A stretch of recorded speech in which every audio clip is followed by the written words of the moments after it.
కొత్త సభ్యుడు చేరాడు. తన కుటుంబంలోకి ఆ సభ్యుడి రాక పట్ల ప్రధాని మోదీ సంతోషం వ్యక్తం చేసి శాలువతో సన్మానించి పూజలు చేశారు.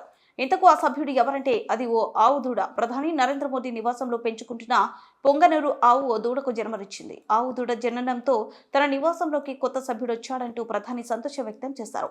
మోదీ ఆ దూడను దేవి విగ్రహం వద్దకు తీసుకెళ్లి ప్రత్యేక పూజలు నిర్వహించి శాలువ కప్పారు.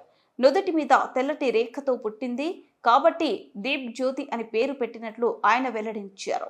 చిన్నారి ఆవు దూడను ఎత్తుకొని ముద్దు చేస్తూ ఇంట్లో నివాస ప్రాంగణంలో తిరుగుతూ ప్రధాని మురిసిపోయారు. ఇందుకు సంబంధించిన వీడియోలు, ఫోటోలు వైరల్ గా మారింది.